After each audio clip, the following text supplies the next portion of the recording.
But we begin today with not a well-played game, but one of the greatest games we have ever seen. The totally improbable and shocking Seattle win over Green Bay yesterday. Down 19-7 with barely more than 2 minutes to go, Seattle scored 3 touchdowns in 5 minutes of actual football in the fourth quarter in the overtime. Wilbon, did the Seahawks win this game or did the Packers lose it? Anytime you have a game like that has that sort of flow to it, somebody's got to do something bad. Somebody's got to make some mistakes, and the Packers made a couple of huge mistakes. But, Tony, I'm giving credit for this to Seattle. I mean, that coaching phrase, just keep playing. Guys who are able to actually get their players to remain calm. Yeah, how can you remain calm? You're looking up there, you know the score, you know you're down 2 scores, and your championship is just floating right out of that stadium into the northwest air. But Pete Carroll kept them calm, and they were able to do things that, to me, were remarkable. And so I give them more credit than I blame Green Bay. So you think they won the game? Yeah, I'm going exactly opposite. I think Green Bay lost this game.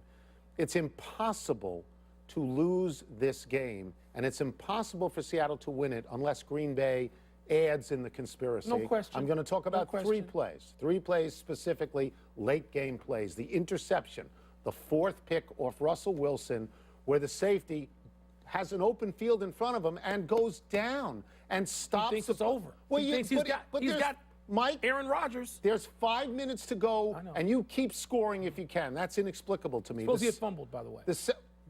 Oh, but he didn't. He just went down. The second play to me is the onside kick. All right, now the reserve tight end, he's supposed to block so that Jordy Nelson can catch the ball. I understand the instinct to go up and catch it, but you missed it. To me, the more important and the most important one is the 2-point conversion. That ball hangs in the air for an hour and a half. You've already intercepted Russell Wilson 4 times. You've got to knock that down.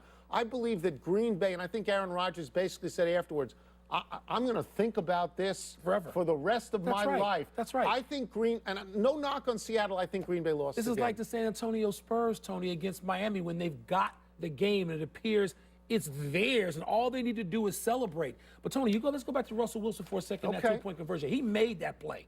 He ran around. If Aaron Rodgers had made that play, God, the nation would be declaring a national holiday. Russell Wilson made that play by escaping. Past it. I mean, we've seen Colin Kaepernick make that pass. Okay. But I thought somebody could have knocked that one down.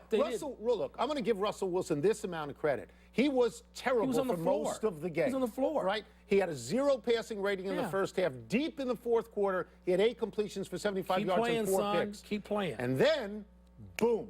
Then he was great. Most teams would have given up. Their disappointment would have overtaken them. Seattle kept playing, Tony. You have to at some point acknowledge that a team, when they're down 2 scores, they have to make the opponent screw up. They put the pressure back on Green Bay even as they were down. This is a heroic victory by Seattle. They had the fake field goal. They did everything that they had to do. the fake field goal, that's right. But Mike, my point is that without cooperation from Green Bay, it could not have happened. Any comeback takes that, right? Green Bay should have.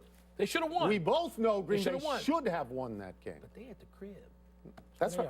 That's right.